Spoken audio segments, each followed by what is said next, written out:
Imagine earning more money than your parents ever dreamed of, and still lying awake at night feeling financially anxious. This is not a modern problem. Marcus Aurelius described it in 170 AD, almost word for word. Before we go anywhere, I want to be clear. The Stoics were not anti-wealth. Seneca was one of the richest men in Rome. Marcus Aurelius ruled an empire. These were not monks preaching poverty. They were practitioners of something far more demanding. They were practitioners of structured freedom, the idea that wealth only becomes real when it is arranged around three specific pillars. Remove any one, and the entire structure collapses. I call this the Stoic Triangle. The first pillar is what you earn. The second is what you genuinely need. The third, and this is the one almost nobody talks about, is what you deliberately refuse. Today I'll walk you through all three and show you exactly where yours is cracking. Let's start with the pillar everyone worships: income. Our entire culture is structured around it. More income equals more security, more options, more freedom.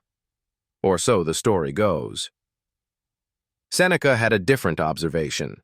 Seneca wrote, "Poverty brought into conformity with the law of nature is great wealth." He watched Rome's richest citizens become more anxious with every promotion, every villa acquired, every slave added. Income, he noted, does not reduce desire. It inflames it. Modern psychology gives this phenomenon a name: hedonic adaptation. Your brain is a normalizing machine. Whatever you gain becomes the new baseline. The raise that thrilled you in March is invisible by December. The Stoics called this the golden cage.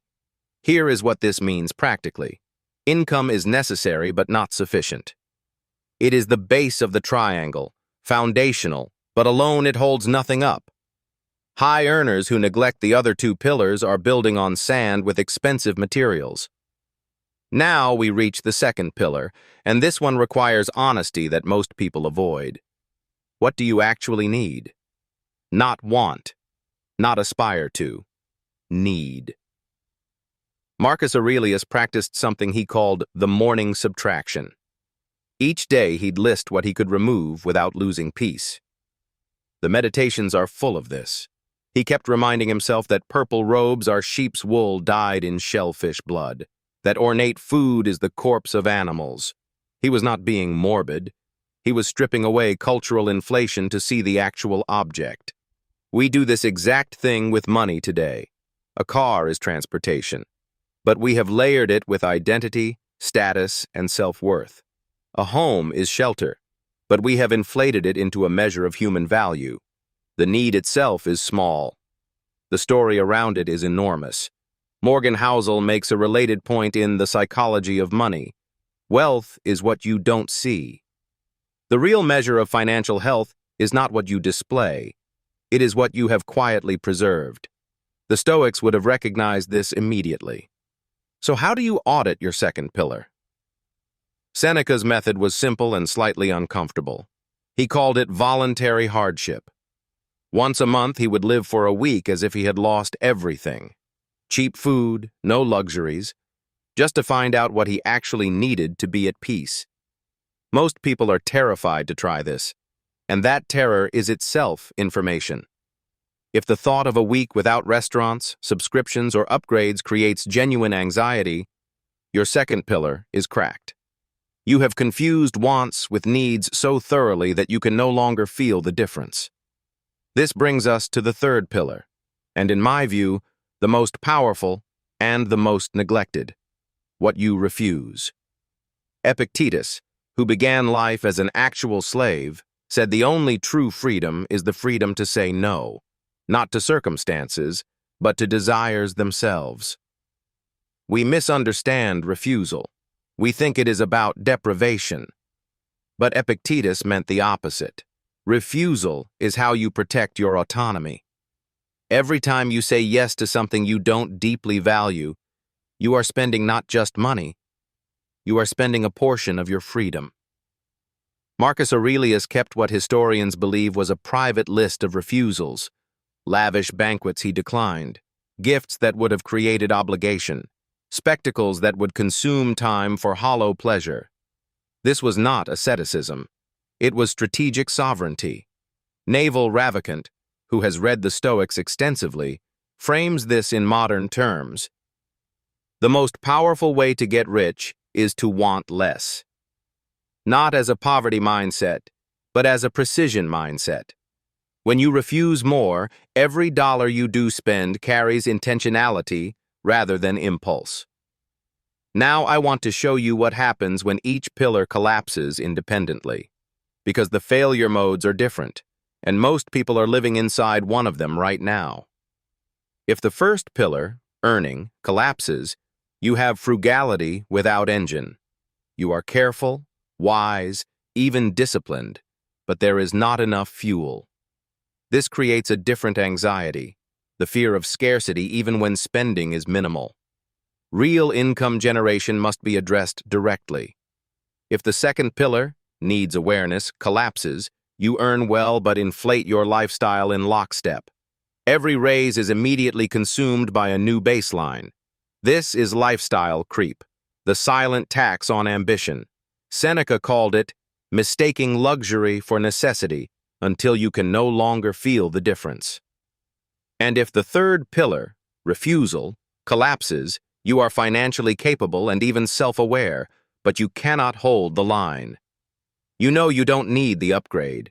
You buy it anyway. You understand the logic of contentment. But the algorithm, the peer pressure, the identity anxiety, they win. The reason the triangle is a triangle and not a list is this.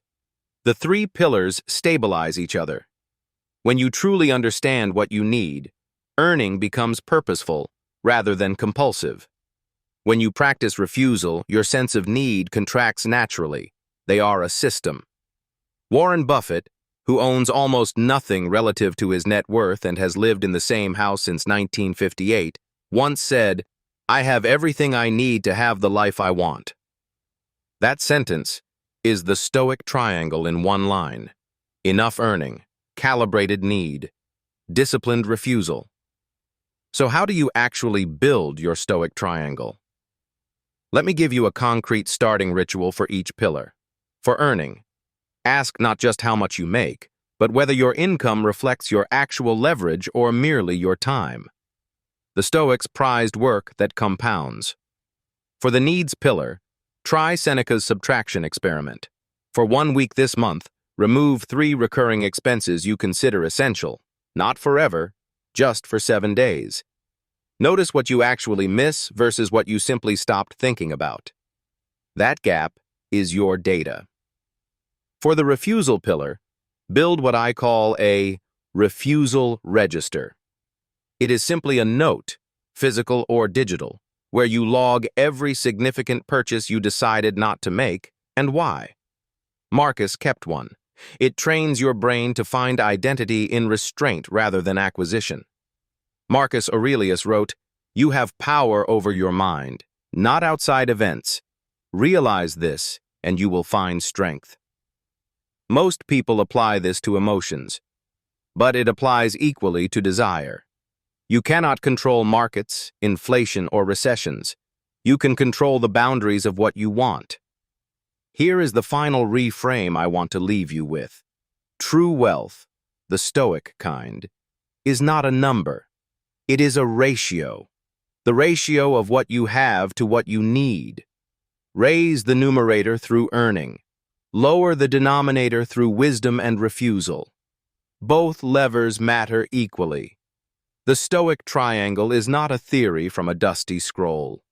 It is a living architecture for a life that does not owe itself to anyone. Earn with purpose. Know what is enough. Refuse the rest.